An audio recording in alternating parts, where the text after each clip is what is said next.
well-balanced and nutritionally adequate, you're just not eating a healthy diet. It doesn't matter whether you're fasting or not. That's important too, So if you're eating less food, those foods need to be more nutritionally complete.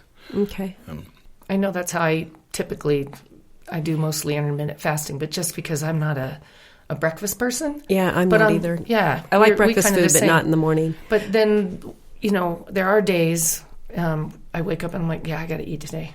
I'm just hungry. Yeah. I would say the same message goes out to those who are considering being a vegetarian. It doesn't mean just stop eating meat.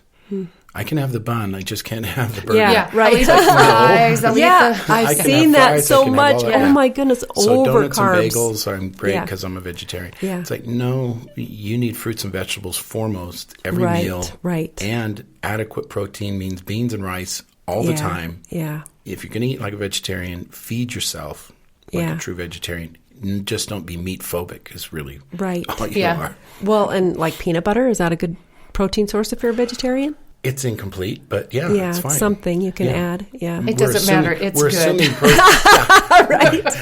Love it. We're assuming protein or peanut butter isn't all you're eating. Yeah, and if that's the case, you're fine. Right. Okay, I think that's good to address because there's so many vegetarians now for animal rights reasons or whatever. Reasons, rather than just for your health. It's good to know that if you're going to do it, be mindful and don't just eat bagels and muffins. And take some time to educate yourself about nutrition. Yeah. Okay, I want to make sure that we're. I was going to say, I remember being a vegetarian many, many years ago. We would go to the mall, and I'd get 2 of those giant baked pretzels. Mm-hmm. And we'd go to the movies, and I'd just eat 2 of those at a time. I was eating the bagels, doing all of the stuff that you're saying, spaghetti, lots of spaghetti and stuff. And I could never figure out why I could not lose weight. And I was running like 50 to 60 miles a week and all of this stuff. I mean, it's like my exercise was out there. But I was eating lots of sugar because I wasn't eating fat. Right. And I wasn't eating all those meat. Carbs. So it's really important that if you're going to be a vegetarian, it just like with the rest of us, we need to put some thought into our actual nutrition. Yeah. Instead of just, I'm not going to eat that. So. Well, and here's a frustration is, we kind of bounced off it a little bit. The husband and wife go on a diet. They're trying to lose weight together and maybe live more healthy. And the man just drops weight, and the woman is like, man, I smell a donut down the road and I'm putting on pounds. I mean, how is that even like fair? Yeah. And that's a frustrating thing. How do you kind of combat that more like what we talked about before, just getting some good exercise that gets your... Yeah, smaller people and women need to be aware that the world was not made to accommodate you, right? So if you go to Olive Garden and you order something off the menu, it's just as big as your husband's. Yeah, that's true. And I always tell my wife when she's thinking of ordering, I says, if you want to be as big as me, eat as much as me. I knew that was coming. I've heard him say that. And if you're at a restaurant, you have no choice. You're getting as much as they're going to give you. That's one true. size fits all. Yeah. And in fact, for nutrition, one size did not fit all. Yeah, yeah. And you literally have to consciously portion out for yourself and realize, okay, I'm making dinner. We all have the same size plates. Yeah. I can't just serve everybody up the same size food. We're not the same. Now, it works again. When you have teenagers and kids, they're running around, they're going to burn it off. But you and your husband, unless you literally are close to the same size, will not do well with the same amount of food all the time. Yeah. And it's not being cruel to yourself, and it's not, it's just the facts. It's just the facts. And it's kind of like if you and your husband went on a let's say a gas budget. We're spending too much money on gas. Yeah, yeah. He has a big truck, a 350, 4-wheel drive, right? And you have a little smart car. Right. You're doing fine. You're buzzing around town, and he's calling you stuck on the road because he's out of gas. So you can both be on this budget, and he's going to run out of fuel and start losing weight, and you're not. Yeah, yeah. That makes sense. But it really is just a matter of being conscious that this is a difference that is all the time. Mm-hmm. It's not just when we're on a diet, but it's every meal that we eat. If I eat the same amount that he does, he's not going to gain weight, and I am. Yeah. So seems kind of unfair sometimes, but that we just have to let ourselves be full with less. I mean, sometimes I think maybe we push ourselves to eat more because of the plate size or something, or the serving because or whatever. It tastes good. And it tastes good. Now, my husband used to gain weight every time I got pregnant, which was 5 times. And so by the time that 5th kid, he kind of... And he didn't lose it in between. I was having cravings, and he would eat with me. So that was always, I think the moral of the story is then when we go to a restaurant with our husbands or, whoever, that we order on the child menu. Actually, I love doing that. I like it. Because then we're going to get the right portion. Some people have given me a hard time with that. Yeah, and I'm like, hey, I don't eat that much. I don't really need to have... I like the kids' menu, but... Or you cut it in half and take the rest home and you have the rest tomorrow. Definitely. If your husband doesn't eat it for you. Sneak it out of the fridge. Yeah, that's good. I think that we've kind of covered our questions. I do too. But this was really good. I learned a lot, Bryan. Yes. Thank you, because...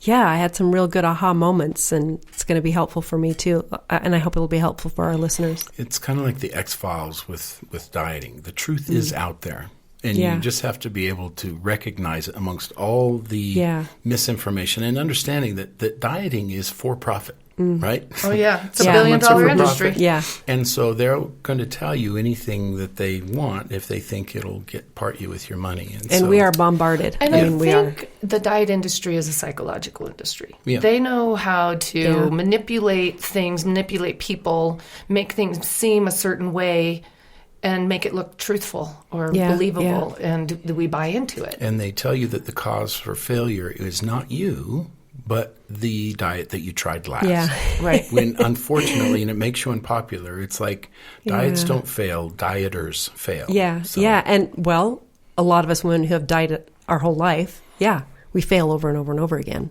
But we keep doing the same dumb things because of what we're told in the media or, it's new. Some new fad or whatever. But hopefully today, with Bryan being on here, women in general and anybody else out there can understand some of the things that they're doing and how it's contributing to their issue. The biggest one I think for out there is that women have semi-dieted most of their lives and they're not like messes with your system. And so they're the ones that have created that, and now they have the answer to how they can fix that and change that. So thank you very much. Yeah. Do we have the answer? I mean, how do we actually switch that? How do we switch that little thing if we've been dieting our whole life and we need to get out of that cycle? You have to move more and then eat more at the same time. Okay. But the temptation is, I'm going to move more, but I'm going to play a trick. I'm not going to eat more, and you watch, I'll lose weight. No, it doesn't. You have to first eat more, and then your body says, wow, there's plenty of fuel. I'm actually going to let you feel a little more energy. And when you get up, you're going to feel even more energetic than you did before because you allowed yourself to eat. That's actually sports nutrition, fueling an athlete's body to accommodate exercise. Okay. That's not dieting. So long as we're eating good things, right? Well, that gives you a little leeway, right? I know I'm exercising and I'm burning a lot of calories. I want an ice cream after my dinner. Let's go get one. Yeah, right. Well, you can treat, sure. You can, because now you're living a lifestyle that can accommodate treats. Right? But if you're always semi-dieting and then you don't have any energy to move anyway. Yeah, right. You don't have that headroom. So you have to train your body and say, yep, I'm going to move a lot, but I'm also going to give you all the food you need, and you're going to be happy, and it will. Good. I love it. Myth busted. And I'll tell my story really quick. Like when I did first meet him, I had competed one contest, and all I had done from what I had, thought was the right thing to do was just cut my carbs out. And I definitely got leaner. But I was fighting and struggling to stay at this 20 pounds that I had lost. And I was semi-dieting all the time and thinking I was doing the right thing. And I'd been in the fitness industry, right? Yeah, I'd listened to what we learned in old school nutrition and stuff. And when I met Bryan, the first thing he said to me was, "Do you trust me?" And I'm like, yes. And he goes, That's what a con man always says. And he goes, yes. He did, but I will say he did promise me a few things, and it has been the truth. But one of the things he promised me is that if I do what he said, I will not only change my physiology, but it will serve me later in life, which it certainly has. So he actually had me gain 20 pounds. Wow. Now, for my purposes, I needed to because I was going to compete. Yeah. But what I learned from that is I didn't have to fear eating more. And I was exercising. And the only thing I did cut out, I was cutting out my cardiovascular because we were trying to get me to gain weight. But the other side of trying to get me to gain weight just so that I would put on a little bit more muscle mass so that I could like build my shoulders bigger and then, get it in line with my body was that we were trying to get my body's ability to adapt and to my metabolism to work for me and to switch. Yeah. And it worked. And I trusted him and I gained 20 pounds. And then we took a long time. We took about 4 months to slowly chisel some of that off to compete.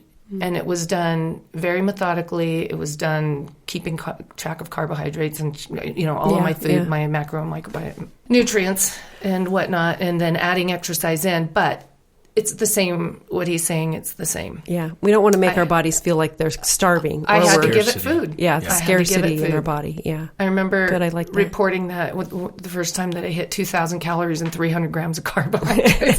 It was mostly mental, psychological stress. Completely. Yeah. And then what happened is I gained some weight, and then I couldn't gain more weight.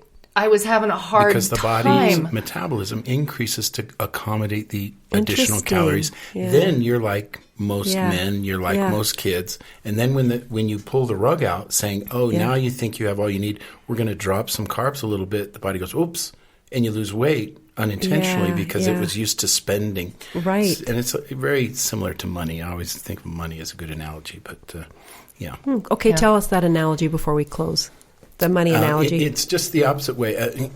For your calories, you want to spend the money, right? Mm-hmm, but you also want to give it money. And so you have to budget. And if you're spending more than you're taking in, you're going to run into problems, right, with your budget. Right? Mm-hmm. Pretty soon. Bankruptcy, man. Right. And people get into diet bankruptcy because they're spending too many calories and they're not taking enough in. They haven't planned ahead. And they haven't approached it with a long-term, sustainable lifestyle. And the body rebels, saying, we're not going to let you kill yourself because we have no idea if you have more food coming in. So we're going to save you from starvation. And you're going, wait a minute, I'm starving on purpose. Right. Are you sure you want to do that? And that's when the psychological stress comes in. Am I sure I want to do that? And you rebound and you eat all the food back again. Right. So, but it's a budget. You need to plan it. You need to pay attention to what you eat. We need to actually get more education back into schools about nutrition and health for kids. Yeah, but good. That's another story. Good education, yeah. Well, I love it. Like I said, myth busted, man. I love it. It was great information. Thanks, Bryan, for coming. So we'll definitely have you back. We'll have some more questions for you next time. Yeah, but don't we have to ask him the ultimate question? The ultimate question, yes. Sorry, Bryan. We have to end with this. So we did tell him ahead of time that we do have ask our guests what their most embarrassing moment is. So, Bryan, just pick one. Do you have one you can give us? Yeah, I pick one. It was texting mishap. Oh my God! I read so many funny ones of that. Yeah, and that's where I thought I was talking to somebody who I wasn't. And so the love yous and all of that, and your boss writes back, "I love you too."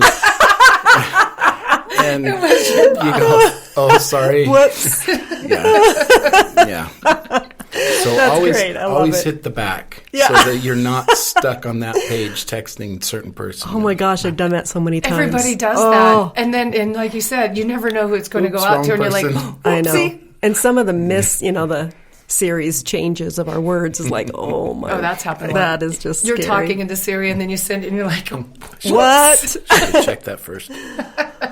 Well, cool. Good. Thank you so much. This was great. Well, great you know what? information. I love you, Bryan. I love you too. It's been awesome.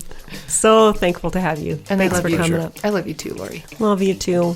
I don't know Bryan, so I won't text you. Love you. Well, you know him, but you no pressure. But this has been great. Thanks so much. Ciao. Everybody get up. This has been Fit and Hippie with Dory and Lori. Until next time, make good choices.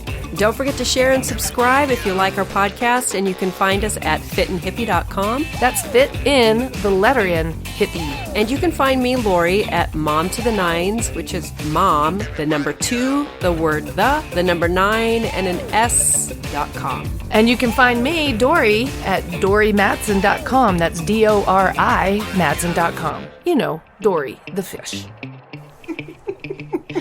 Okay. Is that all of it? Yeah, I think so.